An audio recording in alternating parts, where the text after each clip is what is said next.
Hello, let's continue with our lesson. And in this lesson, let's go and learn about the exception handling in Kotlin. So if you have noticed previously that when we were writing some program we were referring to a null reference, at the time you have noticed that our application got crashed and the application certainly stopped working, and that was a very bad user experience, and that would certainly cause a lot of users to uninstall our app.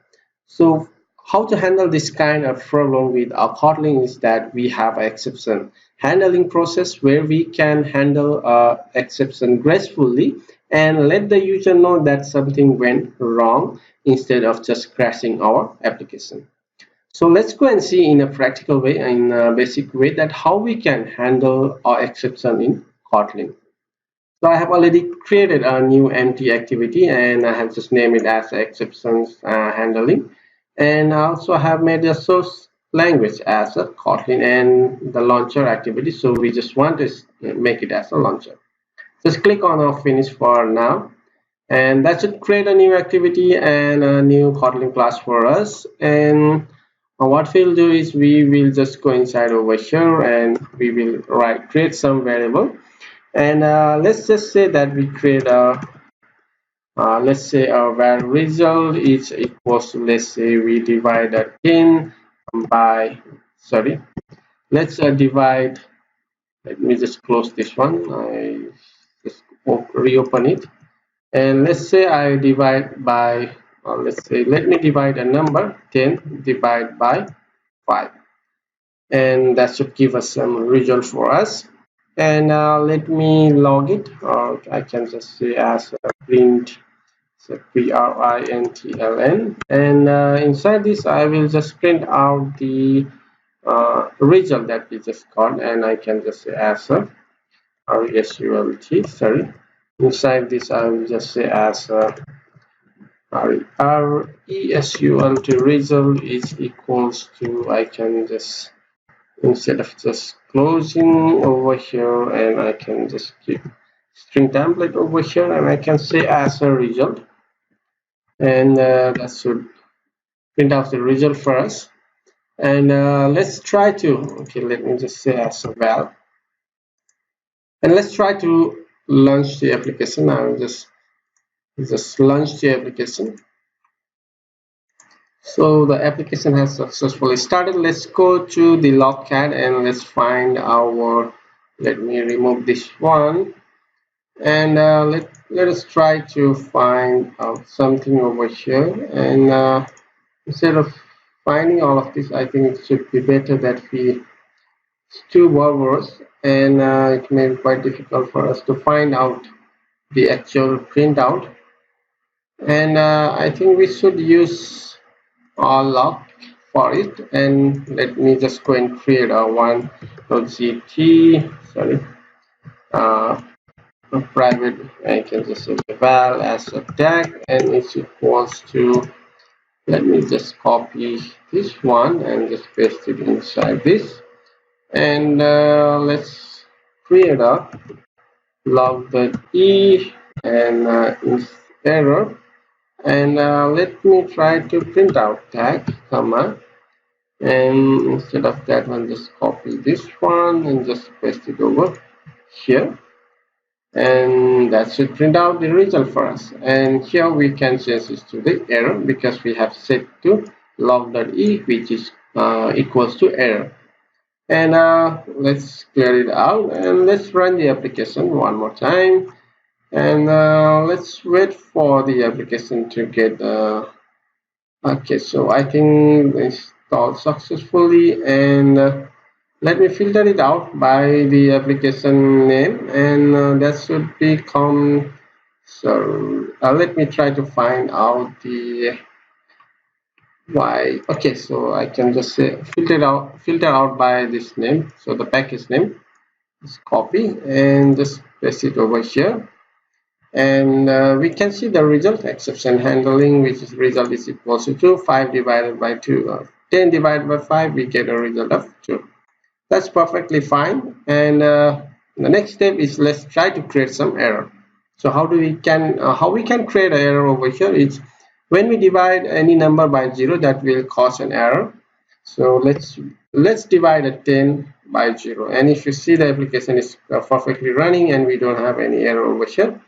And let's try to divide a 10 by a 0, and that should cause a error for us. So let's run the application, and let's wait for it. And if you see, the application just crashed over here, and if you just go over here, and you can see we have an error that's causing an error. So the cost by java.len arithmetic exception divided by 0. So we have this error which is caused by java.len arithmetic exception. So how we can handle this kind of exception in Kotlin? So as you can see, for now the application just crashed and it automatically closed. So that's a very bad user experience for us, right? So for our application, and we can make use of a try catch, which is an exception handling in Kotlin. So for that, I can just say as a try, and try, we will put all of this code inside that one, and let me put inside it try block. So this try block, what we are actually trying to do is we are trying to say that, okay, let's try this. So it will go and try and see, do all of this operation over here, and with whether it's successful or not depend on. So if it is successful, then it's okay, but if it's trying and it's not successful and it's trying to throw some error, then we'll catch it over here. So how to catch it? We can just say ch catch over here, and inside this, let's create a user declared variable. Let's say as a er, as an error, and we can say as an exception, which is of Kotlin. We'll take exception of Kotlin, and this is and you can create any user variable depending on your requirement. And we can just say as a e or error or anything. It's a user defined, and this is a exception class that's coming from a Kotlin. And inside this, we can just log the exception that we are currently facing. So that's the exception. So how do we catch it? Is just copy this and just paste it over here, and instead of this one, I will just remove this, and I can just say as a er dot message. So we are getting the error that message from here. So that's the variable error that message over here. And let's try to run the application again, and let's clear it out, all of this, and let's just wait. And you can see that we get an exception that's divided by 0, and if you see, the application is perfectly running fine and we don't have any error over here. So that's the beautiful thing that we are actually doing over here, which is by using a try catch block, and which is a method by which we can handle an exception in Kotlin. And finally, there is one more thing, which is we can say as a finally block FINA. So there is one more block, which is we can call it as a finally, and this finally block, it will be executed. So let's say it's trying to do something over here and we have an error and we got this one, right? So after it's trying and it's found some exception, and it will come and use this block and log it, and after that the finally will execute it at least once. So whether there is an exception or not, the finally block is always going to get executed. So let's try to copy this and let's paste it over here, and I can just say as a FINALLY finally, sorry, FINALLY finally, I'm done. So let's say it finally I'm done, and let's run the application and let's check what we are getting. So the finally block should execute one more time after the exception that we are getting. So you can see that it's divided by 0, and finally I'm done. So this is an error. I caught the exception, and it's again printing the exception, or sorry, the finally block. And let's try to divide it by number 2, and that should not give us any error. And but this final block should execute, right? So let's try to run the application one more time, and let's see.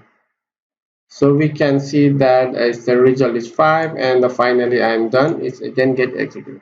So which means that finally block is executed after try, catch, and finally. So this will be executed, and if there is an error, it will go to the catch block, and if there is no error, and it's actually, and again it will go to the finally block.